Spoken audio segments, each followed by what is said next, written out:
నమస్కారం. ఈరోజు పామరు నియోజకవర్గం పెదపారిపూడి మండల తెలుగుదేశం కార్యాలయంలో ముఖ్య నాయకులతో ఈ పాత్రికేయ సమావేశ కార్యక్రమానికి ఇచ్చేసిన అందరికీ స్వాగతం, సుస్వాగతం. ముఖ్యంగా ఈరోజు ఈ సమావేశానికి, ప్రెస్ మీట్కి ఒక ముఖ్య ఉద్దేశం, ముఖ్య కారణం, పేర్ని నాని గారు ఆయన మచిలీపట్నంలోనే చెల్లని చీటి, మచిలీపట్నంలోనే తన చీటి తన డొక్క చించి డోలు కడితే ఇక్కడికి వచ్చి పిడేలు వాయిస్తాడేంటి? పేర్ని నాని ఇక్కడికి వచ్చి ఓ బుద్ధుడిలాగా, ఓ సిద్ధుడిలాగా, ఏదో మహర్షిలాగా వేదాంతాలు మాట్లాడతాడేంటి? పేర్ని నాని నువ్వు ఒక పందికొక్కు, బియ్యం బొక్కిన పందికొక్కు. నీ బియ్యం తిన్న దాన్ని నువ్వు ఇంకా అరగించుకోలేదు, అది అలాగే ఉంది, మేము అరిగిస్తామని చెప్పి ప్రజలు బుద్ధి చెప్పారు. దానికి ఇంకా ఎప్పుడైనా కానీ ఖచ్చితంగా దానికి తగ్గ శిక్ష పరివేశాలు ఉంటాయి.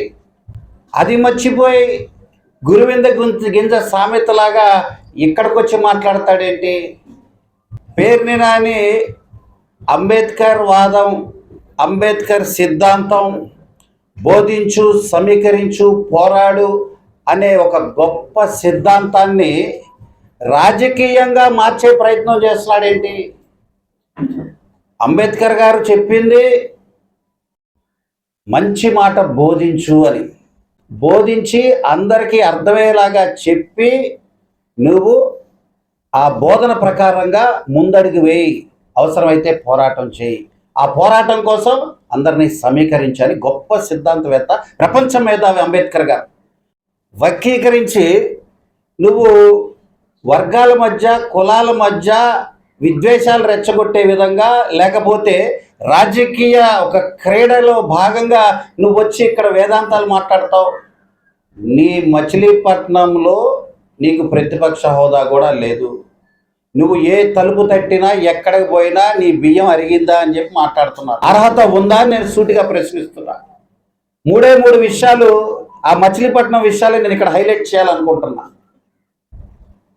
దళిత రైతుల కోసం అప్పటి ప్రభుత్వం ల్యాండ్ ఫర్ పూర్ అనే స్కీమ్లో భాగంగా దళితులకి భూమి ఇవ్వాలని ప్లాన్ చేసుకొని ముందడిగేస్తే ఎస్ఎన్ గొల్లపాలెం అనే ఊర్లో రైతులకి, దళిత రైతులకి భూములు ఇద్దాము, ఉచితంగా పంచిపెడదామని ఒక మంచి కార్యక్రమం తీసుకొస్తే దాని గ్రాంట్ అంతా కూడా సిద్ధంగా ఉంటే ఆ గ్రాంట్ రానియకుండా, శాంక్షన్ కానియకుండా ఆపిన, దళితులకు ఉచితంగా భూమి ఏంటి అని చెప్పి ఆపిన దుర్మార్గుడు, దళిత ద్రోహి పేర్ని నాని అని తెలియజేస్తున్నా.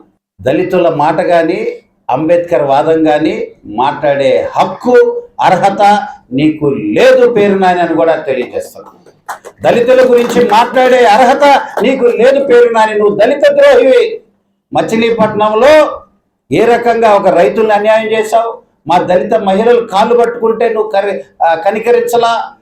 మా బిడ్డ చావు బతుకుల్లో పడే పరిస్థితికి తీసుకొచ్చావు. అంతేవిధంగా పోటీలోకి మా అంబేద్కర్ గారు మాకు ఇచ్చిన హక్కు, రిజర్వేషన్ హక్కు, దాంట్లో కూడా నిలబెట్టి మమ్మల్ని వాడుకొని కనీసం గౌరవప్రదమైన పోటీకి కూడా పెట్టనీయకుండా ఆ మ్యాండేట్లు చించేసావు కౌన్సిలర్ అంటే పేర్ని నాని. మచిలీపట్నంలో ఉన్న దళితులంతా కూడా కోపంగా ఉన్నారు. ఇప్పుడు ఈ విషయం తెలిసిన తర్వాత నిన్ను మళ్ళీ పెదపారిపూడిలో మా దళితులు అడుగు పెట్టినవరని కూడా తెలియజేస్తున్నాను పేర్ని నాని.